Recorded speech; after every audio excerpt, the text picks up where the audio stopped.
Good morning everybody and welcome to my Bajerski YouTube channel. What a beautiful day. Before I forget, a couple of you are asking which is the best crystal for absorbing negative energy around people who are a little bit difficult. I feel Tactite, in my humble opinion, if I haven't worked on it and you buy it from a shop, I think Tactite is the closest thing that I would suggest to get. Moonstone is another one as well, which I often found fabulous as well. But Tactite was the one that really worked for me. It tended to absorb real heaviness from within me because of how people made me feel. If I was working with clients who have lost family and stuff, the Tactite was great because it absorbed their energy so it wouldn't affect me, until I got to the stage where I wouldn't allow anything to become personal, so then it didn't affect me anymore. But it's always good to wear a Tactite to protect you against people if you're in a working environment and people are just in bad places. So my website has, I don't even know if I've got any left, I've not even checked, but my Tactites are worked upon, so they're different. So I work with them, and normally a Tactite, when I work with them, it's normally because of bereavement, people who have lost their boyfriend or girlfriend to somebody else, and really heavy stuff. So that really helps them with the energy of absorbing and kicking out a wave that actually heals them from those kind of pains and issues too. So anyway guys, today is a beautiful day and I want to talk deeply about something which is quite profound in a lot of people's lives at this moment, and I'm getting messages all the time, and it's about the loss of family members and the guilt that you hold. And it's a really common thing. I think we all go through it. I think it's part of the journey to go through this and understand what guilt really is, and how we break down each individual person's path. I mean, I'll give you a for example. In fact, I'll give you my for example. Okay, I can give you hundreds upon hundreds of them, but I'll give you my example. Albeit I was 12 years old, my mum was moving into the light. And I watched a beautiful woman who went to the doctors and was told that she was pregnant, to then being told she has a cyst in the stomach, to then being told she's got cancer, to then being told that she's going to die in a few months. I watched her go through the process of being elevated to the highest degree, that she was pregnant, to the lowest. You can't imagine, can you? You can't imagine. But I saw this happening, and I saw her going in and out of a place called Cookeridge where she was getting radio chemotherapy. And I watched this woman deteriorate from the most beautiful shining light to somebody who was up one day and then a week later down the next, because that's what was happening to her. She thought, okay, I'm okay now, and then back down she went. And I saw this pattern of chemo and radiotherapy with her. I'm not saying anything other than that. I'm just telling you what I saw. Okay, so all you people who are going to start having a go at me because of I'm slamming chemo and radiotherapy, you believe what you want. That's your path. If you feel that that's right, then you go for that. It's nothing to do with me. I'm just telling you how I feel. So I saw this wonderful, beautiful lady, my best friend, spending more time now going into hospital and staying in hospital, and now it was probably the final few weeks that she's got to live now. Her stomach had grown to like she's having triplets. It was huge. She'd lost her hair. She wasn't the same person, but she tried to smile every time I saw her. And when I went to see her, it was very difficult because I didn't understand what was going on. My father wouldn't tell me. Nobody, my sister did really well to try and tell me what was going on, but I didn't understand at 12.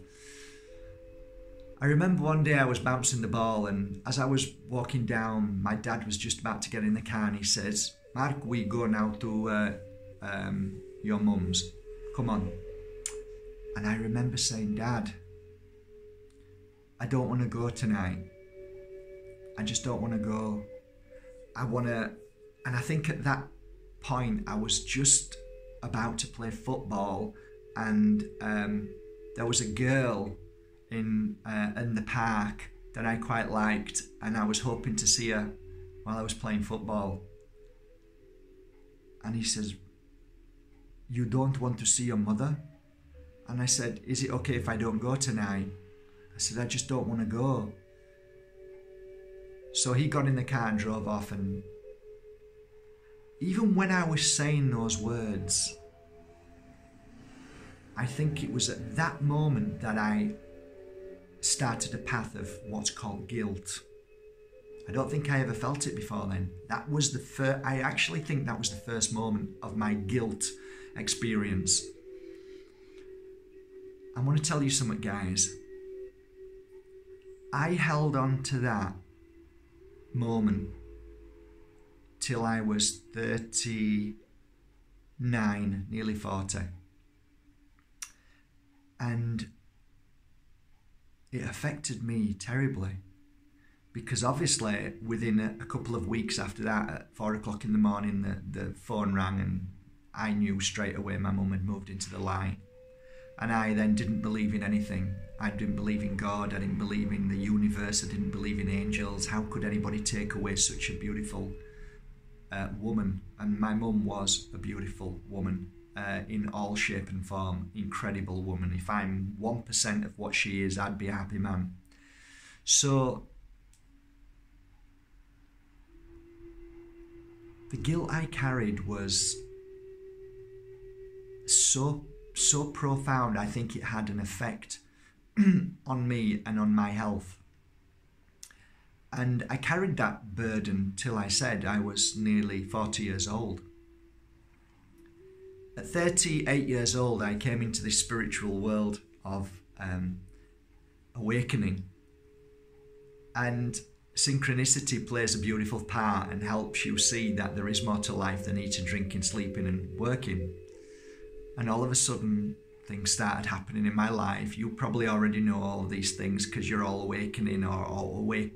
Well, we're all awakening. We're not awakened yet. We're all awakening. So like the lights going off as I'm walking on the streets, and the street lights on and off, and lots of synchronicities are happening. Like, oh my God, what is all of this? It's beautiful. And then I started going down the path of starting to feel our family in the spirit world. So how did that happen? Well, that's an easy one. That was going into a lovely group of lovely healers who are sending healing to everybody, and you're in that atmosphere and that energy, and it brings you up to that vibration of attunement, a feeling.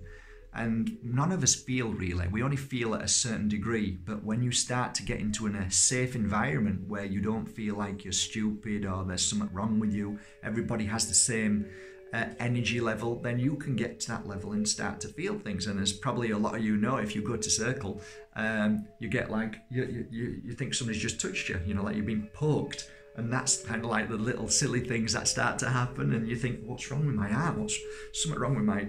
And then you realize that, you know, spirit is now starting to communicate because you come together, you meet each other. And I remember the day when I finally connected. This was the first moment I connected with my mum. And it was when I was doing the meditation, because meditation can bring you very close to the spirit world and to connect. And I remember sat down by this tree, and the imagination is actually the key to connect to the spirit world. And that's why a lot of people say, it's just your imagination. They do that deliberately. That's a suppression to stop you from connecting. So I went to this place and I met my mum, and you know, one of the first things that she said, heal away your guilt of the day that you didn't come to see me. She knew I was carrying the guilt. And at that moment, she gave me a cuddle and she said, Mark, there is no guilt. There is no sadness. There is no suffering. There is no pain. There is only experience. Enjoy the experience. Let it go and be love. And I understood what she was saying. I mean, for the first, what was all that mean? But I understood what she was saying. There is no guilt in the spirit world. There is no ill feelings. There is no sadness. There is only going home and joy and realizing that everything is just an experience. There is no good or bad in any sense. And it is a difficult one to understand that. Because you may have said, but Mark, I did this to my dad or my mum or my brother, my sister, and I feel a guilt. They don't feel guilt. It is an experience.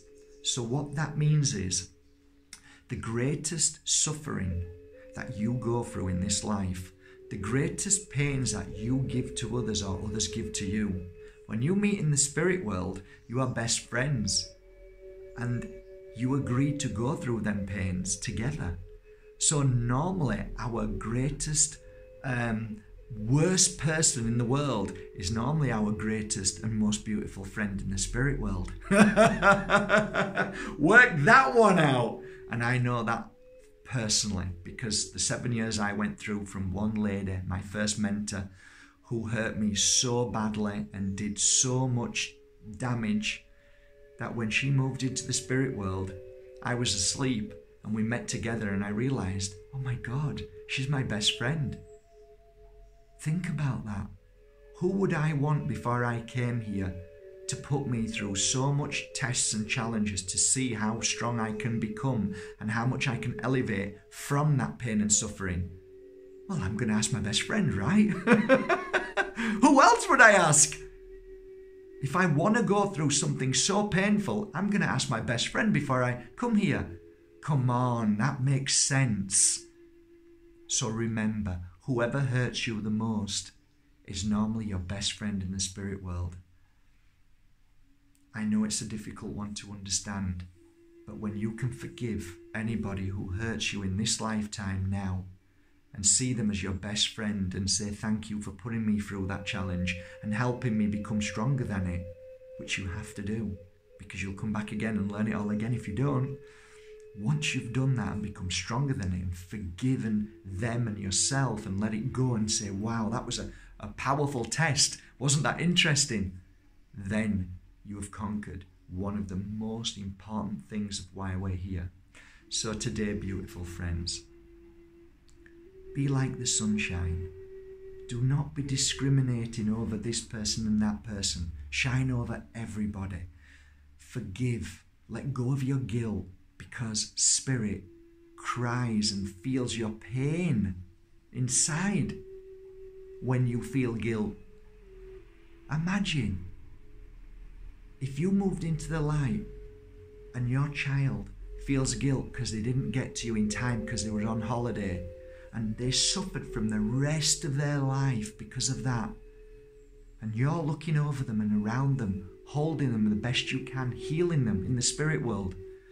Because all you ever want is for them to let go of that guilt. Think about that. Let go of your guilt, because your family and spirit, your loved ones, love you. And they don't hold on to guilt. All they want is for you to shine. And if you want to know how your family in the spirit world, your loved ones, are feeling, then go to your mirror and ask yourself how you feel about them. And if you feel happy with no guilt, then they are the happiest, beautiful souls in the spirit world, our home, that you can imagine. If you feel guilt, then say, now is the day I let it go, and I love you, and thank you for allowing me to let go of this guilt. They speak through me to you today. Let go of this guilt and be the most beautiful, happiest person in the world, because they can't wait to see you one day. But until that day comes, be free from guilt and be stronger. Have a great day, guys, from my heart to yours. I hope this meant something to you, as it did to me when my mum says, let it go, my beautiful son. And I did. Love you all.